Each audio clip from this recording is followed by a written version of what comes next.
सच्चिदानंद सद्गुरु अवधूत वेंकटेश साई महाराज की जय। श्री सच्चिदानंद सद्गुरु भगवान रमण महर्षि की जय। गुरुदेव दत्त। శ్రీ సద్గురు వెంకటేశ్వర స్వామి వారి యొక్క సాన్నిధ్యంలో భగవాన్ రమణ మహర్షి యొక్క కనుసన్నల్లో మనం భగవాన్ రమణ మహర్షి సన్నిధిలో ఉంటూ సూర్యనాగమ్మ గారు ఆయన యొక్క ప్రతి కథలకి మాటలోని ఆంతర్యాన్ని అంతరార్థాన్ని తెలియజేసి వచ్చారు. అది ఎంతో మనకి జీవన విధానానికి జీవనం ఎంతో ఉపయోగపడుతుంది. అయితే గ్రహించగలగాలి. మనం గ్రహించవలసిందంటే ధర్మం అనుకుంటాం, మన విషయం ధర్మం ఒకటి, ధర్మ సూక్ష్మం మనకి తెలియదు. ధర్మం వేరే, ధర్మ సూక్ష్మం వేరే. ఆ ధర్మ సూక్ష్మం మహాత్ముల యొక్క నడవడికలో మాటలో మనకి వ్యక్తమవుతుంది. ఇప్పుడు 22వ ఉత్తరం మోక్షం 4/8/146 అంటే 4 రోజులు గ్యాప్ వచ్చినట్టుగా ఉంది. 4 రోజులు ఆమె రాయలేదు ఏమో మరి. 4/8వ తేదీ జనవరి 46 సంవత్సరం. కొద్ది రోజుల కిందట ఒక ఆమె వచ్చారట, హాల్లో కూర్చున్నారు. ఆమె అడగాలని, కానీ రమణ మహర్షి గారు దాటేస్తున్నాడు. వాళ్ళు మాట్లాడుతూ పేపర్ చూసుకుంటే చేసుకుంటే కడతాడు. ఆమె అడగ లేస్తుంది, ఆయన మాట్లాడుతున్నాడు. ఆయన వీలు కాల. సరే ఎంతసేపు పేపర్ అనుకుంటాడు ఆయన మాత్రమా. సరే పేపర్ పక్కన పెట్టాడు. పక్కన పెట్టని గబగా పరిగెత్తున్నాడు. స్వామి నాకు ఒక చిన్న కోరిక చెప్పమంటారన్నారు. ఏం కావాలి అని అడిగాడు. నాకు మోక్షం కావాలని. అంటే ఓహో అట్లాగా, ఎప్పుడు స్వామి మోక్షం ఇస్తారు? ఇంకా ఇప్పుడు తొందరగా చూడండి. ఓహో అట్లాగా అన్నాడు. అవును స్వామి, నాకు ఇంకేం అక్కర్లే, ఒక్కడితే చాలు. రమణ మహర్షి నవ్వు ఆపుకున్నాడు. చిన్నపిల్లకాయలు వేసేసి నన్ను పైన అధికార కూర్చోబెట్టాలంటే ఎలా ఉంటుందా? చిన్నపిల్లకాయ ఆటలాడేటప్పుడు నేను మంత్రిను రాజు అన్నప్పుడు నవ్వుకుంటాం కదా, ఆ విధంగా ఆయన చిన్నగా నవ్వుకొని సరే మంచిదేలే, ఇప్పుడే ఇస్తాడు కదా స్వామి, ఇప్పుడే నాకు ఇవ్వాలి. బాబా స్థితిలో కూడా వస్తుంది ఈ సంఘటన. సరిపోయిందిలే, అడిగిందే అసలుగా వస్తుంది. ఆయన బియ్యం ఎసిట్లో పోతే అన్నం అవుతుందా? విత్తనం నాటిన మొక్క వచ్చేస్తుందా?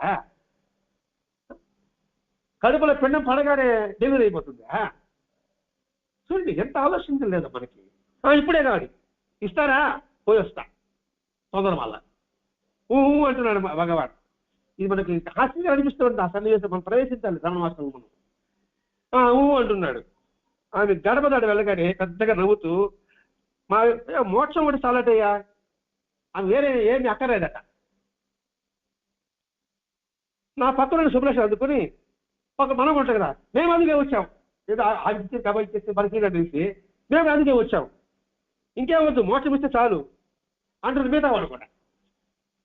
మొత్తం పూట ఆగిచ్చేస్తాడేమో, బాగా మనకి ఎవరు మనతో ఉంటారు అన్నమాట. అర్థం చేసుకోవాలి. ఇక్కడ పక్కన ఆమె అడిగింది, మనం అడగలే, మన మనసులో ఉంది కదా. మరి గబకాయని మూట ఆడికి ఇచ్చేస్తే మనకి లేకుండా పోతే ప్రసాదం అనేసి సార్ మేము దానికే వచ్చాము. ఓ అట్లాగా, ఏమీ వద్దని అన్ని విడిచిపెట్టి ఉండేదే మోక్షము. ఒకరిచ్చేది అది ఉండేదే కదా. అంటే ఇప్పుడు మోక్షం కోరిక ఉన్నా కదా, మరి ఇచ్చేది మోక్షం. నువ్వు దాన్ని పట్టుకోండి. నువ్వు నా బోటి కూడా అహంకారమే లేదంటాను. నేను అహంకారమే లేదంటాను. అంటే అహంకారమే లేదని అహంకారం వాళ్ళ ఉంది. అర్థం జరుగుతుంది. అట్లాగే అన్ని వదిలిపెట్టి అదే కదా మోక్షము. ఒకరిచ్చేది ఏంది? అదంతా మాకు తెలియదు, మాకు మోక్షం కావాలి. మళ్ళీ వీళ్ళు అదే మరి మాకు మోక్షం కావాలి. ఇదేనా మోటా ముళ్ళా? ఇదే నా పదవుడు, ఇదేనా మోటా ముళ్ళా? కట్టించేది ఇంకేం కోరంటావు అంటే ఇది కోరిక కదా. పదవుడు ఇంకేం కోరంటావు, ఇది ఒక మోక్షం చాలట. ఇది మాత్రం కోరిక కదా. ఇంకే నా కోరిక వద్దు, నాకు మోక్షం కావాలన్నారు. మరి ఇది కోరిక కదా మోక్షం కూడా. ఇంకేం కోరిక వద్దు నీకు? ఉన్నవాడిని పోగొట్టుకుంటే మిగిలేదే మోక్షం. ఉన్నవాడిని పోగొట్టుకుంటే మిగిలేదే మోక్షం. అది పోగొట్టుకోవడానికి సాధన చేయాలి. ఈయన బాబా ఏం చెప్పాడు, కూడా 5 రూపాయల కోసం శ్రమ పడుతున్నాడు. ఒకడు వచ్చాడు బాబా దగ్గరికి, నాకు మోక్షం కావాలా, అన్నీ ఉన్నాయి. రానిపూడి బండి మాట్లాడుతున్నాడు. రానిపూడి బండి ఎందుకంటే ఆలోచన బాగా నాకు 5 రూపాయలు అప్పు కావాలా అని అంటున్నాడు. ఒకడు పోతాడు, అప్పు కావాలండి బాబా, నాకు 5 రూపాయలు కావాలంటే అందుకు ఇచ్చి ఉండేవాళ్ళే. పద్ధతి చూడండి, ఇక్కడ బాబా చూడండి, నాకు 5 అప్పు కావాలన్నాడు. అప్పు ఇస్తే ఆయన ఎప్పుడు ఇస్తాడా, వచ్చేంత పని చేస్తా ఉన్నాడు. అంతే కదమ్మా బాబా. అందుకనే అప్పు లేదన్నారు. లేదా బాబా 5 రూపాయలు అడుగుతున్నాడంటే అందరూ ఇస్తున్నారు. అంటే బాబా దక్షిణగా ఇచ్చుంటారు. ఎవరు అప్పు ఇవ్వలే. వీడు డబ్బులు జేబులో పెట్టుకునే ఉన్నాడు. 5 రూపాయల కన్నా 50 రూపాయల చేతిలో ఉంది. కానీ బాబా ఇంత అడుగుతున్నాడు కదా, మన ఇస్తే పోలేదు 5 రూపాయలు. కానీ తొందర పెడుతున్నాడు అనమాట. నేను దాని కూడా ప్రయత్నం చేస్తున్నాను, నాకు ఎవరు 5 రూపాయలు ఇవ్వడం లేదన్నాడు. అంటే కర్మేంద్రియాలు, జ్ఞానేంద్రులు, మనస్సు, దేహము, చిత్తము సమర్పిస్తూ వస్తారన్నాడు. చూడండి, ఇక్కడ రమణ మహర్షి చెప్పింది, రమణ మహర్షి ముందు బాబా చెప్పింది, బాబా చెప్పేది భగవద్గీత చెప్పింది. ఇక్కడ ఎవరు వేరే వేరే చెప్పడం. ఇదే బైబిల్లో కూడా ఉంది, ఇదే ఖురాన్లో కూడా ఉంది, ఇదే బౌద్ధ మతంలో కూడా ఉంది, ఇదే సంఘటన ఉందండి. అంటే అన్ని మతాలు సారాంశం చెప్పేది ఒకటే సూత్రపడి సంఘం మనం గ్రహించాలి ఇక్కడ. సరే, ఉన్నవన్నీ పోగొట్టుకుంటే మిగిలేది మోక్షమే అన్నాడు. మనకేమనిపిస్తుంది ఉన్నవన్నీ పోగొట్టుకుంటే? అంటే భార్య వదిలేవాలి, భర్తను వదిలేవాలి, పిల్లలు వదిలేవాలి, ఆశను వదిలేవాలి. ఎక్కడ చోద్యారాడు ఆయన, మాకు ఆ మోక్షం పడేది అనుకుంటాం. ఇక్కడ అన్నీ వదలమంటే ఉద్దేశం ఏంటంటే అన్నిటి పట్ల వ్యామోహాన్ని వదులు. వ్యామోహం అదే మోక్షం, మోహం కాదు, వ్యామోహం వదులు. అంటే అది లేకపోతే నేను బతకలేను అని. దీన్ని ఈశ్వరత్రయం అంటారండి. దారేసిన, పుత్రేసిన, ధనేసిన అని పదం వాడతారు. అంటే భార్య పట్ల ప్రేమ, ధనం పట్ల ప్రేమ, పిల్లల ప్రేమ పట్ల దీన్ని వదిలిపెడితే నీకు మోక్షం వస్తుందని చెప్పేసి మనకి వెంకటేశ్వర చతుర్థిలో వస్తుందండి. ఒకటి వచ్చి నాకు దేవుడు ఎట్లా కనపడుతున్నాడంటే 10,000 రూపాయలు కట్టమను, కట్టలేను. 6,000 రూపాయలు కట్టమను, కట్టలేను. తర్వాత 3 లక్షలు కట్టమని అంటాడు. ఆ 3 లక్షల కాడ వెంకటేశ్వర మాస్టర్ అర్థం ఇస్తాడండి. ఆయన 3 లక్షలు కట్టమంటే ఉద్యోగం ఏంటి, ఈశ్వరత్రయాన్ని వదిలిపెట్టిరా అని దాని అర్థం మాస్టర్ విపులంగా రాస్తాడు. వెంకటేశ్వర చతుర్థిలో మాస్టర్ రాసిన గ్రంథంలో ఉందండి. దానికి చెప్తున్నాడు, దాన్ని పోగొట్టుకుంటే మోక్షమే. సరే, ఇది కూడా మనకు అర్థం కాదు అనుకోండి. మనలో రాగము, ద్వేషము, అసూయ ఇవన్నీ ఉన్నాయి కదా, సిద్ధాంతాలు, మోహము, మతము, మాత్సర్యము, ఇవన్నీ తీసేసామనుకోండి, మనసు అంత ప్రశాంతంగా ఉంటుంది. ఆ ప్రశాంతంగా ఉన్నది మోక్షం, ఆనందం ఉంటే మోక్షం. ఇంకా ఒక్కవారు చెప్పాలంటే కల్మషం లేకుండా ఉంటే మోక్షం, కల్లా కవడం లేకుండా ఉంటే మోక్షం. ఇప్పుడు కల్లా కవడం వదిలిపెట్టండి, అందరినీ మనవాళ్ళని భావించండి, ఎంత ఆనందంగా ఉంటుందండి. ఇదేంటి ఇక్కడ అన్నీ మన వాళ్ళని బాధపెట్టు, మన వాళ్ళకు కాదనేదని విడిచిపెట్టు. వీళ్ళని మన వాళ్ళు కాదు అనేది విడిచిపెట్టు, నీకు మోక్షమే. అర్థం అనుకుంటున్నాను. ఇప్పుడు అన్ని వదిలిపెట్టమంటే మనకి ఏదో అనుకుంటున్నామండి. ఇక్కడ ఇంతటి వివరణ ఇస్తున్నాడండి. ఇక్కడ మోక్షం అంటే ఆనందం అనుకోవాలి, సంతృప్తి అనుకోవాలి, పరమానందం అనుకోవాలి. అంతేగాని ఏదో పెద్ద కిరీటం అని కాదు, ఒక సాలో కట్టుకోవడం మాత్రం కాదు. అందుకే ఇప్పుడు ఉన్నవాడిని పోగొట్టుకుంటే మిగిలేదు మోక్షమే. మళ్ళీ ఉన్నది అని ఇవే ఉన్నాయి, నేను నాది, అది ఎక్కువ పేరుకున్నది, దానికి కృషిపెట్టు, నీకు మోక్షమే. అది పోగొట్టుకోవాలి, సాధన కావాలి. అది కూడా చెప్పాడు. ఊరికి ఎలా పోతుంది? ఇదే భగవద్లో అర్జునుడు అంటాడండి, కృష్ణుడు అడుగుతాడు, మీరంతా ఏం చెప్తున్నారండి, మరి నాకు వ్యామోహం పోలేదు, దాన్ని ఏం చేయాలన్నప్పుడు అభ్యాస వైరాగ్యాల ద్వారా నేను పోగొట్టుకోవాలి, అంతేగాని మంత్రపంతో కాదు. ఇప్పుడు ఆ మాట ఇప్పుడు కృష్ణుడు సరే తల మీద చేయి పెట్టి పోతుంది అనొచ్చు కదా, అన్నాడా? అంటే ఏంటి? వద్దరే ఆత్మ ఎవరికి వాడు తెచ్చుకోవాలన్నా ఇది అభ్యాసం చేయాలి, ఇది అంగట్లో దొరికే వస్తువు కాదు. ఉదాహరణకి ఆ బజారు వస్తువు కొనకు, టీవీ కొనుక్కున్నాం, బంగాళం కొనుక్కున్నాం, దానికి కలిగిన విలువ మనం ఇవ్వాలన్నా పడలేదా? ఆ విలువ కావాలంటే కష్టపడాలని అవసరం ఉందా లేదా? మనకు బియ్యం కావాలంటే ఇక్కడ నచ్చి పోవాలని అవసరం ఉందా లేదా? లేదంటే ఇప్పుడు ఆన్లైన్ కొట్టి వచ్చేస్తుందండి. ఆన్లైన్ కొట్టా నువ్వు ఫోన్ ఎత్తుకోవాల్సిన అవసరం ఉందా లేదా? ఫోన్ కాకుండా ఆన్లైన్ టచ్ చేయగలవా? ఈ దుష్టాడినప్పుడు మరి దానికే అంత శ్రమపడాలన్నప్పుడు మరి ఇటువంటి సంపూర్ణ పరమానందం పొందాలంటే నువ్వు ఎంతగా సాధన చేయాలి? ఆ సాధన త్రయమే మనకి ఇక్కడ. సాధన త్రయం, మూడన్న త్రయం అంటే మూడు. ఏమిటి ఆ సాధన త్రయం? ఒకటి ఇక్కడికి రావడం, రెండు వినడం, మూడు చెప్పడం. ఈ మూడు సాధన. ఇక్కడికి రావడం సాధనే, ఇక సత్సంగం వినడం సాధనే, సత్సంగం చెప్పడం సాధనే. దీని పరమానంద మాస్టర్ ఏం చెప్పాడు? పారాయణ, సత్సంగము, హారతులు. 1989 ఫిబ్రవరి 3వ తారీఖున సూర్యుడిపేటలో భరద్వాజ మాస్టర్ గారు చివరగా వచ్చిన దర్శనం. 6 శక్తుల మాట ఇదే. ఈ మూడు చెప్పాడు. ఇది సాధనాత్రయంగా మనం భావించాలి.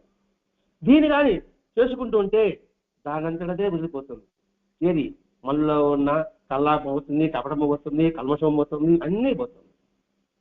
బాగా పూర్తిగా తడిచిపోయాం. మనం ఆరబెట్టుకోవాలంటే దిల్లు దగ్గర కూర్చున్నాం అనుకోండి, మంట దగ్గర అనుకుంటామా? దానంతటే ఆరిపోయినట్టుగా ఈ సాధన చేసుకుంటూ పోతుంటే దానికంటే వదిలిపోతుంటుంది. పూర్తిగా వాసన జారిపోటే బ్రహ్మమని, మోక్షమని రత్నమాల అనే మహావాక్యం చెప్పబడి ఉంది. ఇంకే మా అనే గ్రంథాలు ఉంటాయి కదా, ఆ రత్నమాలని ఒక దాంట్లో భావం. అందులో 24వ శ్లోకం.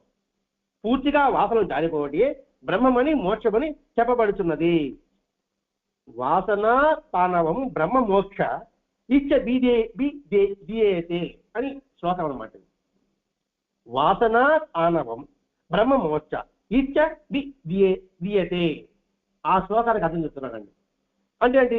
పూర్తిగా వాసన జారిపోటీ బ్రహ్మమని, మోక్షమని ఆ రక్తమాల శ్లోకంలో చెప్పబడి ఉంది. మరి పూర్తిగా వాసనలు జారిపోవటం అంటే ఏమిటి? వాసనే సంస్కారం గడపడం.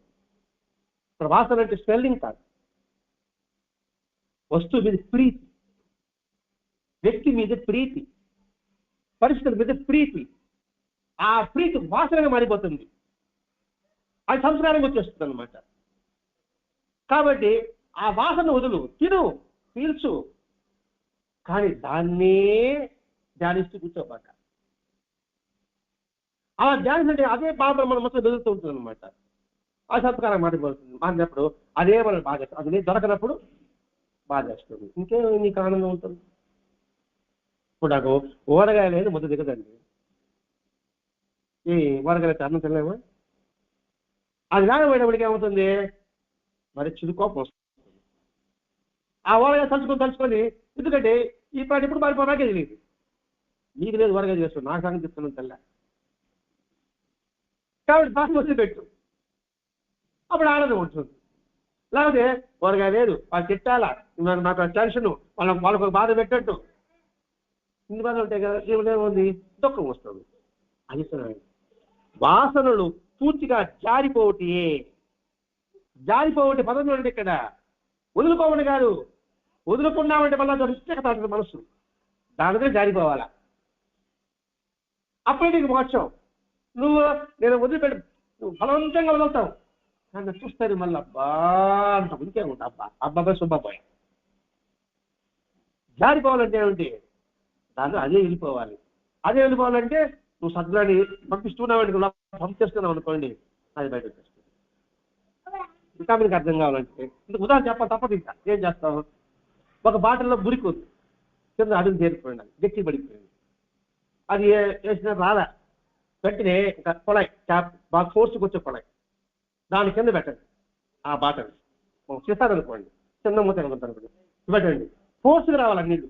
ఆ ఫోర్స్కి వస్తే కింద మట్టి అంతా పైకి వస్తుంది. లేచి లేచి లేచి లేచి మట్టి అంతా బయట వచ్చేస్తుంది, తన పరిస్థితి ఏర్పడుతుంది. కాబట్టి రేపు ప్రాక్టీస్ చేయండి. అది అన్నమాట ఇక్కడ చెప్తున్నాడు. ఇక్కడ దానికి అది వెళ్ళిపోవాలి, అది వెళ్ళిపోవాలి. ఫోర్స్ ఉండాలి, మన సాధన ఫోర్స్ ఉండాలి, పారాయణ ఫోర్స్ ఉండాలి, తత్వగుణ ఫోర్స్ ఉండాలి. అప్పుడు అదే జారిపోతుంది, మన జీవితాలు రాదు. ఈ మోక్షం అనే దానికి రమణ మహర్షి గారికి ఇంత వివరణిస్తున్నాను అనేది మనం గ్రహించగలిగితే ఇంతటి అద్భుతమైన సారాంశాన్ని అందించిన ఆ వెంకటేశ్వర స్వామి, ఆ రమణ మహర్షి గారికి హృదయం తెలియజేసుకుంటూ భక్తి. సచిదానంద సద్గురు అవధూత వెంకటేశ్వర మహారాజ్ కీ జై. శ్రీ सच्चिदानंद सद्गुरु भगवान रमण महर्षि की जय। गुरुदेव दत्त। ఓం నారాయణ ఆది నారాయణ. ఓం నారాయణ ఆది నారాయణ.